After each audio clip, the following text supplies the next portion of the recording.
Hello, listeners, from Roy Demari of Insam, back with a slight cold, I'll admit, from the UK and that visit to Worcester, of which I spoke last week. Now, towards the end of this recording, I'm going to mention the details of an ETF, exchange traded fund, in Swiss francs covering Swiss major shares. And it so suits what I've been recommending you as the best form of equity investment that I think you should at least know that it exists. But to write it down, you won't remember without writing it down. You'll need a piece of paper and a pen. So let me come back to that in a few minutes. And if you are interested, take note of it. It isn't really a recommendation. I'm probably not allowed to do that. But if I'm going to say is there is an ETF that corresponds to what I'm recommending in general about Swiss-based investors. Now, the antics roadshow continues on both sides of the Atlantic. On this side of the Atlantic, we find that Mrs. May's cabinet is pretending to be united. That is, of course, utter rubbish.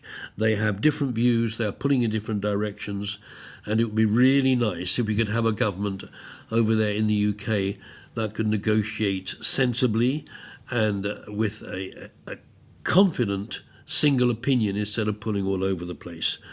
I was quite shocked reading English newspapers about the language that is now being used, as if to say that people that want to remain should be called remoaners, for example. It is absolutely no way to have an intelligent and balanced discussion about Brexit, whether it's a good idea, whether it's a good idea to be hard or soft. I find that very sad that the UK is getting divided, not as much as the USA, but it's that same sense of division and provocation of the other side. Don't like that at all. But of course, what is achieved in the Antics Roadshow in the UK is nothing compared with what Trump and company are achieving in the USA. As you know from the news, all the senior executives have been pulling out of his committees, like the American Manufacturing Council. There's something on strategy. They're actually citing the events in Charlottesville and Trump's very poor reaction to the Ku Klux Klan over that. But it's obviously more than that. That is the straw that broke the camel's back. But the fact that they just can't achieve anything with this man, can't influence him, and that he insults them anyway. I know he's now closed them down, but of course this was as they've all gone anyway, or most of them have gone.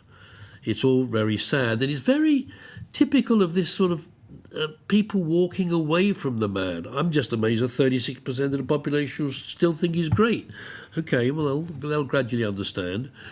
A book written many years ago by a gentleman called Neustadt, long since dead, was actually about Eisenhower.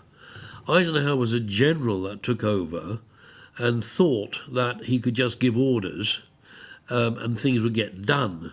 And that wasn't the way it was at all. However, Eisenhower, it turns out, did adjust his style from being a military general and was actually quite persuasive. People have commented also since then that the idea that in the army or in the military you can just give orders and it gets done automatically, that's nonsense. You have to be quite political in that too.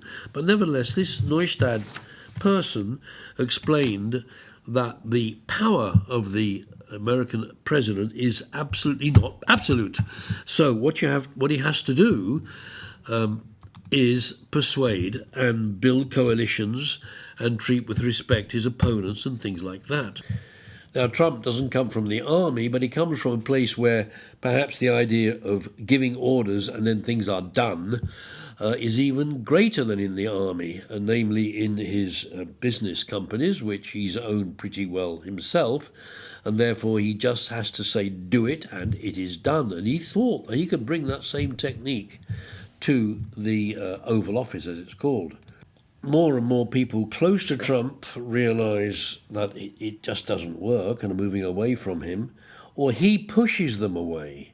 And I think we're going to see the next victim of this being pushed away in the person of Steve Bannon, who apparently is one of his main strategic advisors.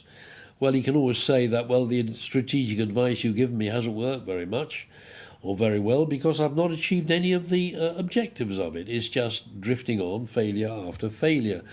And since he never thinks to blame himself for these things, he'll probably blame Steve Bannon and get rid of him maybe in a week, maybe in 2 weeks, maybe 3. I think he'll go, just like they all go one by one. One thing I said on this broadcast very early on after the Trump victory was that it is astonishing that the Republican Party is giving him so much support, but gradually I think that support will wither away. It is beginning to wither away, but it's still quite a lot stronger than one might imagine. But watch carefully, I think we'll see that in the end the Republican Party as a whole, or at least as a majority, will say enough is enough of this clown. It is still very strange to my understanding, putting it another way, I just don't understand it, that the stock markets are still doing extremely well, bouncing around highs in the USA, despite Trump actually not achieving anything in the first 6 months of his presidency. Now, what is coming up is the negotiation within Congress of the tax situation, which does need improving, let's face it. And if they could only have a decent discussion focused on that, then something could be achieved. Well, don't hold your breath because they fight so much among themselves now that it's not obvious they'll be able to come to any particular agreement within Congress as to how taxes will change. In Europe, at least in the Euro countries, the economies are said to be doing a lot better. Fine. When you see that, it's encouraging. But I think we need to remember, both in Europe and in the USA, that the economies still depend on very cheap money. And a really robust recovery will be when the interest rates have gone up to above inflation, and we don't have to worry about money being so cheap and relying on quantitative easing to achieve this cheapness. So keep watching for when yields finally start going up on government bonds and everything else. When that happens, there will be obviously a drop in value of bonds because bonds go the other way from their yields, and the higher yields will also make a big bash probably on the stock markets. Whether it's an enormous crash or a decline is much to be debated. As you know, Harry Dent thinks it's going to be a massive collapse. Others might think an adjustment is all that is needed. Well, we can only tell that with time. The perceived success of the Eurozone has meant that the euro has strengthened against virtually everything, including, surprisingly, the Swiss franc. So the Swiss franc is now not quite the refuge currency it has been for some years, and has weakened against the euro, which in terms of the Swiss economy is not a bad thing. Just as the pound has gone down, and in terms of the UK economy, that is not a bad thing. However, I've been singing a song that says the Swiss franc is a good place to keep your money, and securities in Switzerland are a good, solid base. And I stick by that. I think you can move out from Switzerland for more ambitious gains and riskier assets, but there should be a core of basic Swiss franc-based companies of a high class. And that's where I'd like to tell you about an ETF. I can't claim to have discovered it myself. It was one of my students. I'm marking students on money management, and they have to pick funds to invest in. Most of them prefer exchange-traded funds rather than managed funds. And a lot of them will say, well, we need some Swiss franc-based ETFs.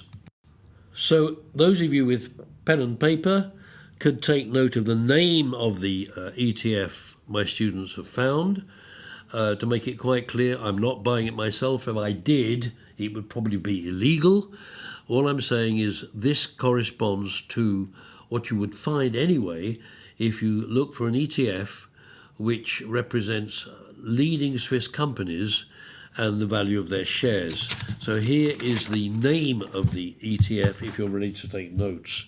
It is Comstage DJ Switzerland, Titans 30, UCITS ETF. I'd better bore those of you who are not interested in this anyway by repeating it. It's Comstage, which is very well spelled as it sounds, and DJ, which I suspect stands for Dow Jones, then the word Switzerland, and then this word Titans, Titans, 30, and then it's got a special number. It's UCITS and ETF at the end of it. With all that, you should be able to go to your friendly bank and say, I've heard there's this ETF that bases itself entirely on leading Swiss stocks and I'm interested in it. How can I buy some? That's what I recommend you to do to have a core and a long-term component of your investment portfolio. Next week, I shall be in Hungary watching the Antics road shows from a certain distance. It certainly gives a different perspective when you're well away from home. I noticed it a little bit last week in the UK, although I did get sort of involved in the UK, reading the papers and so on. So I'll speak to you again next Friday. Good luck with that ETF.